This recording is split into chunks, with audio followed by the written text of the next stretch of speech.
Namaste. In this video, we shall talk about strengthening and stretching of any part of the muscle into the body. Especially, we'll talk about the major muscles into the body, which are, which can disturb the posture of the body if they are stiff or if they are, weak. So, strengthening, when it comes to talk about strength of a muscle, how much strength is needed? That can be a question in our mind. Should all of us have big muscles, or should we be super strong, or how much strength should we have? Well, strength is all about the activities you perform. So for an example, what I mean by this is, if my activities in my daily life is to lift heavy weight, maybe I'm a laborer who has to lift heavy things. I may work in a company and I'm one of the staffs who has to lift things and put it from one place to the other. Well, of course, these days machines are changing people like that. But if I'm the person whose work is physical, and in such case, my strength would be needed according to the task I perform, right? So now, how much strength we need it depends upon what activities you are involved in. So, for an example, if I am the person who just teach and who practices my yoga asanas, and then I just go for a little running and jogging, I don't really have to lift heavy. So if I'm the person, I don't really need to have big muscles unless I want to show them, right? Well, people who have big muscles generally have big muscles not because maybe they're having big muscles to show it to others. May not to show, but well, there is competition. Like if you are going to become a bodybuilder and you want to have a name, you have to be showing your muscles to others, then people will appreciate that, right? So generally people who are having big muscles, maybe they do it because they want to lift heavy, maybe they are preparing for some sport or competition, or most of the people will build the big muscles because there is passion, because they want to wear a tight fit t-shirt which can make them feel bulky muscles out. But that's not really the need of our body. Our body should be so strong that whatever activity it is involved in, it doesn't feel weak there, right? Now, person to person, our need for strength can be different. So there is no certain limit, or there is no certain criteria that should be the strength amount in you. So if I am the person who, let's say I work at some place where I have to do certain activities which are a little physically challenging, I may have to walk and run and jump and do those things. If I'm such person, if I'm not strong enough to jump, I may break my knee. If I'm the person who has never jumped from 1 foot and I jump from 5 feet, that could be knee and ankle injuries, or even spine hip injuries to me. So how much strong should we be is, it totally depends upon our lifestyle and our need into the lifestyle we are. So if I'm, let's say my mom, she works at home and she just needs so much strength that she can move the bed, lift the sofa, maybe to sometimes clean, to lift the bucket full, water when she goes out, maybe she helps some friend lift something. Well, generally we should be so strong that the strength can support our body and we don't get injured. Because if a muscle is weak, now let's say I am asked to lift 10 kilogram, not because it is a weight, but maybe it is a thing which I have to help, but then I try to do that but I cannot, and if I force too hard, maybe that could hurt my lower back, that could hurt my wrist, or sometimes my shoulder. Many people dislocate their shoulder when they try to do something which is too intense, and then the muscles do not have so much strength. Like if you throw suddenly something too hard and the muscle is not strong enough for that particular movement, the muscle will break. Sometimes injury to the muscle not only happens because of lack of strength, but also happens because of a lack of flexibility. So we have to understand that if the muscles are not strong enough and you do certain activity where muscles strength is required, and if you do not have that, the weight is going to come to the joint. So we have to understand it. Now, how much strength is needed? Coming to conclusion, you need to be so strong that you can support your body, and whatever activity you have to do in your daily life, you should be able to perform them without struggling too much. Now who knows that at what point of time we have to involve in what activity? So at least we should be making ourselves be able to lift something heavier than in our daily life we lift. So let's say with my elbow, I may be doing at least 10 to 15 kilogram dumbbell lifting. Maybe to push something, I should be able to push something harder than my own body weight. So things like that should be incorporated into exercises. Now, especially we need to work for strength for those joints which are much more mobile and unstable. So Ankle is one joint, well, because ankle carries a lot of body weight, and you might have noticed that if we walk, let's say you're walking on a wobbly path and suddenly you twist your ankle, that causes injury to the ankle, that causes sprain. If you want to avoid sprain, well, sometimes injuries could not be avoided, but we can take precaution by making ourselves be so strong that even if sometimes you twist, the strength in your muscles is so much that they do not let your ankle or anything, get injured. So basically, muscle strength helps your joint become much more supported, and injury to the joint happens less if the muscles are strong enough. But if the muscles are not strong and you put stress onto the body, maybe your joint can suffer. And that's what happens to people who are, who have who are quite mature and they have crossed the age of 50 or 60. After that, most of the people have joint problems because they did not strengthen their muscle when they had time, and they stopped exercising, maybe because of some other reasons. But when exercises are not the part of our routine, our body generally loses the strength out of it and also becomes stiff unnecessarily. So it is important we understand that how to strengthen. So we'll talk about, let's say ankle is one of the joint that we should be strengthening. Knee is also very important joint to be strengthening, okay? Because knee is one of the most dominating joint where weight falls a lot after ankle, and knee is one of the joint which cannot be rested so easily, right? Rest as easily means, let's say somebody has knee arthritis where the knee cartilage is rubbed and now the bones start hitting. Now you can't rest, because if you rest too much for too long because you want to heal the knee, you lose a lot of strength from the body, and then it'll be much more difficult for you. So it's important that before you get to the stage where your joints start to feel weak, make sure you work on strengthening of the muscle. Now we also need to strengthen our lower back muscles, or muscles surrounding the joint, okay? When I say strengthen your lower back, I don't mean by strengthen the spine, but the strengthen the muscles. When this muscle surrounding the spine will get stronger, automatically your spine will start to feel better. So you need to work on those muscles which move your spine in different dimensions. Further, you should also be working on the strength of the neck muscle somewhere, because neck is the another very mobile part of the body.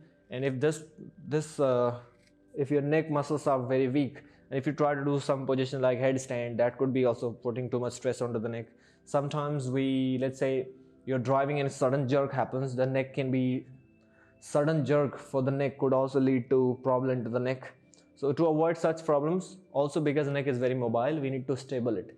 Stability to the joint comes not because of the joint itself, but it comes because of the muscles strengthened to it, right? Further, we should also be strengthening our shoulder, and we should also be strengthening our elbow and wrist. You may be wondering that why I did not talk too much about my hip and my upper back. Well, we also need to strengthen them, but these muscles are generally strong enough. These joints are much more stable. Our shoulder is much more mobile, so we need to work on stability for it. Many people make this mistake that they do a lot of stretching for shoulder. Well, shoulder should be flexible, but I would recommend it to make it much more stable than mobile. So the activity you perform in your daily life, doesn't dislocate your shoulder. Many people dislocate the shoulder because of weakness of the muscles. So I shall be talking about some group of muscles that you should be strengthening and how to strengthen them. So based on the concept we have talked earlier, that a muscle strengthening happens when you make a muscle struggle for certain action, right? So let's say if you take a look at my foot, if I want to how to make any joint stable, the simple rule is you first have to understand that how many movement the joint can perform, okay? So if I move my ankle joint, my ankle can do this, my ankle can do this, it can also do this, and it can do this. So imagine my foot is like my hand.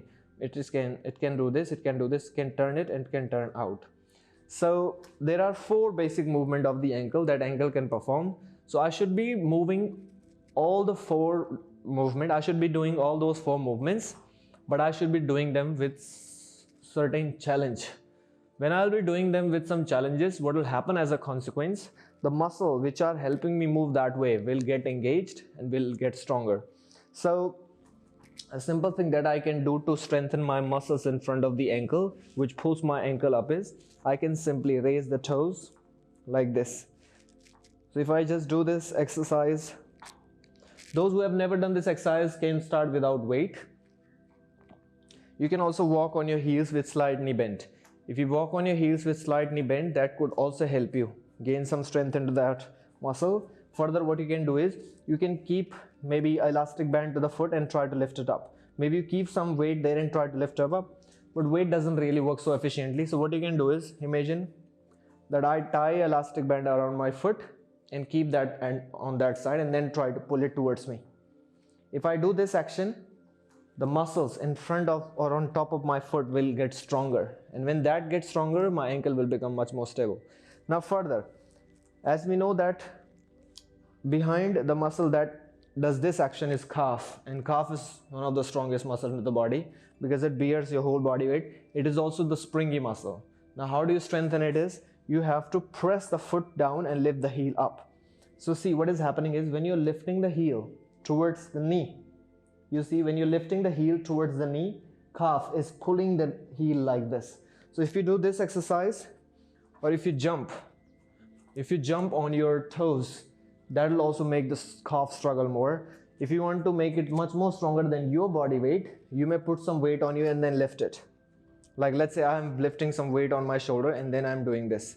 I can also do it on one leg, and that will be much more strengthening for me. So I have developed the strength into this, I've developed strength into this.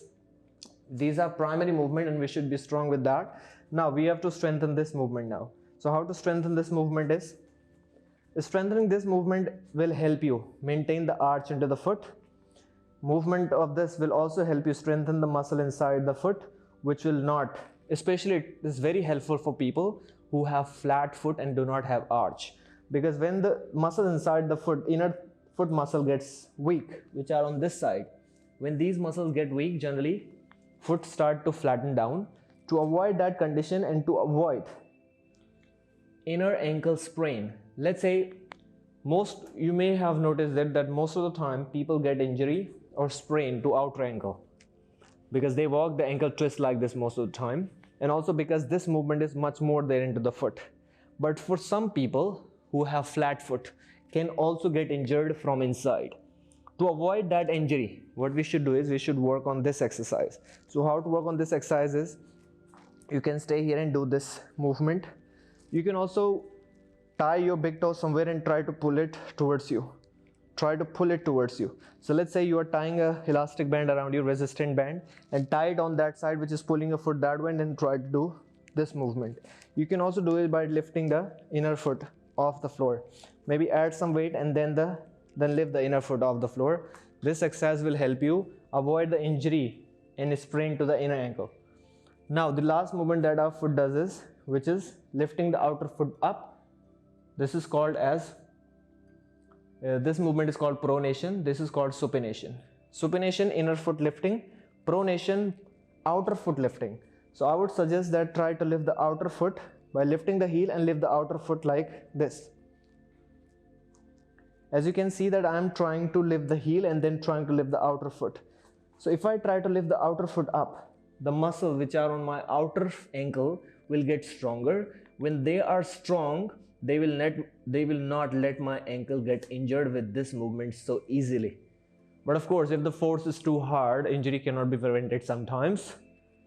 But having strong muscles can help you avoid that. So if you do these exercises on regular basis for some time, the ankle will start to feel much more stable and much more stronger into different positions. Even if you do asana practices and if your ankle start to hurt, while you do lotus pose, if your ankle start to hurt, you must incorporate this exercise, especially to lift the outer arch.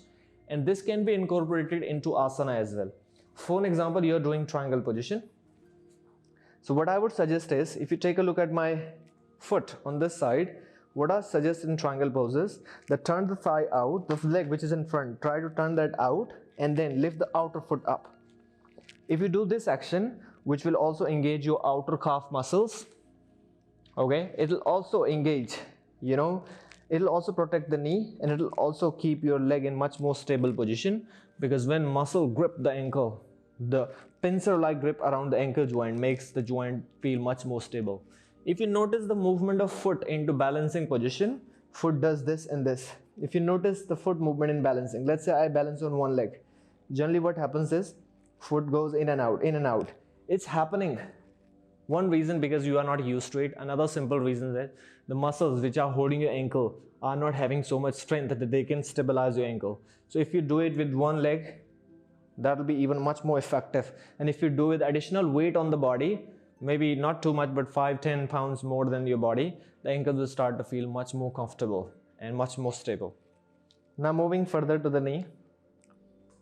Now knee joint really needs strengthening. I would even recommend you to do this exercise right now with me. So see, I'm going to see there is an exercise which strengthens the muscle. There is an exercise which activates the muscle. Activation of the muscle is you perform some movement, or you try to perform some movement which makes a muscle group get engaged. And whenever a muscle group gets engaged, it pulls onto the joint and makes it feel much more stable. So if you have, let's say if you have knee pain, you can also do it with other people. If somebody has knee pain because of weak muscles into the thighs, or their muscles are not so active, so I can suggest you a good exercise. The exercise would be that if you bend the knee here, right now the quads will engage. You stay there for some time. Okay, then what you do is you bend the knee backward and hold this there. In this way your hamstring will engage. If you take the leg backward, it will engage more. Then if you lift onto the toes, your calf will engage. So basically what you're doing is you're engaging muscle in front of the knee, you engage the muscle behind the knee.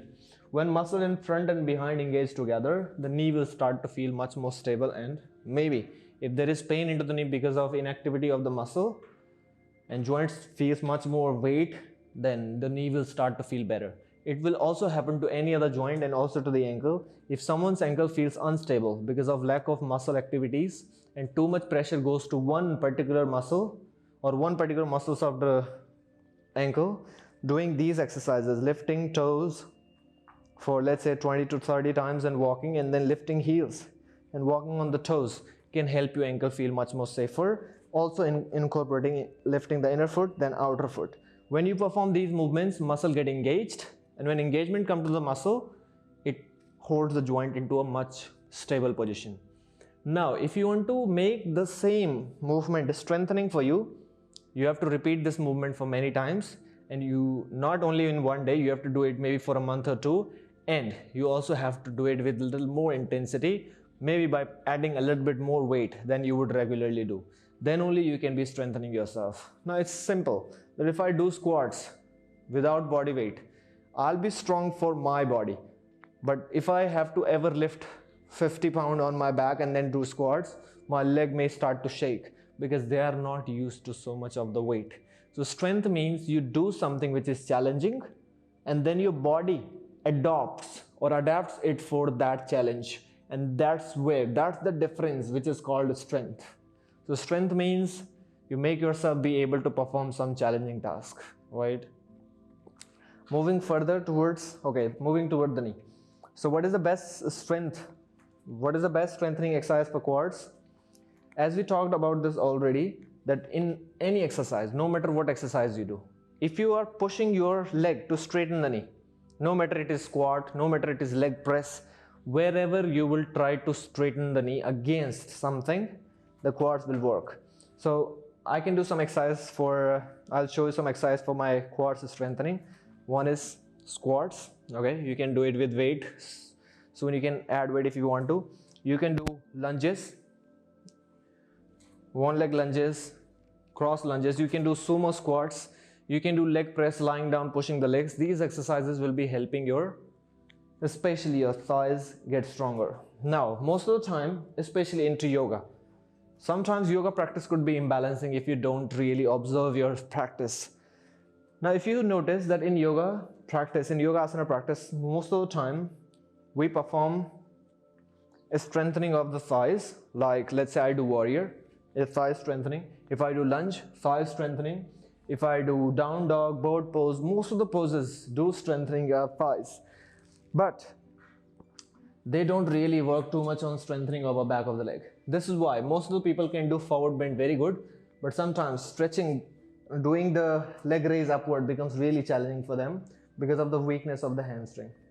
So how to strengthen the muscle hamstring is, you have to bend the knee like this.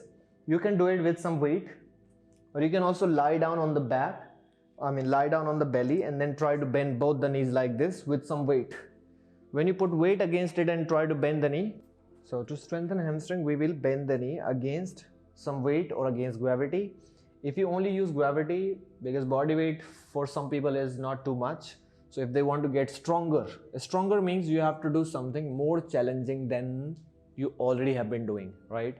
So there can be several ways to strengthen hamstring, but what you have to think is hamstring or the muscle behind the hip. If I'm only working for hamstring in relation to the knee, I may not have to think too much about my hip movement right now, but I'll be basically think of my knee.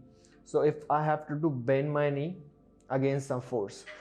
So right now I'll just go up to here and talk about stretching a little bit. What is stretching? Stretching means whatever. So let's say I'm going to stretch my muscle which is in front of the thigh. I have to understand that what movement it does, as we just talked. If the muscle is in front of the knee, it'll straighten the knee. So if I want to stretch this muscle, I'll have to bend the knee, right? Similarly, so let's talk about stretching. Stretching means you pull origin and insertion away from each other. If you remember origin and insertion, origin is one end of any muscle, insertion is other end.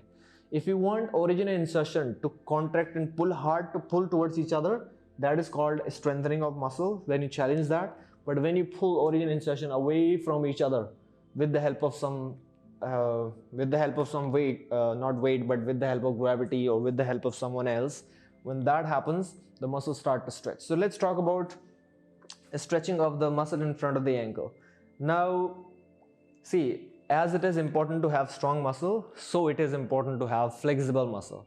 Flexibility comes by relaxing the muscle and stretching the muscle. Well, how to stretch safely and how relaxation come to the muscle, we'll talk about this in our other session. Right now, just giving you an idea that how stretching works.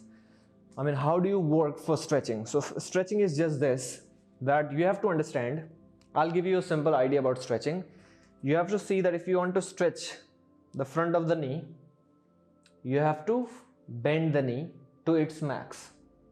And if you want to stretch more of it, let's say you have right now, okay, of course, if you go through some study, you will have an idea that where the muscle is. But if you are a beginner and you don't really have an idea, if you're teaching somebody to stretch, maybe what you do is you just see if you bend the knee, and what is the next joint to knee? It is your hip and ankle. Move the ankle in opposite direction and move the hip in opposite direction.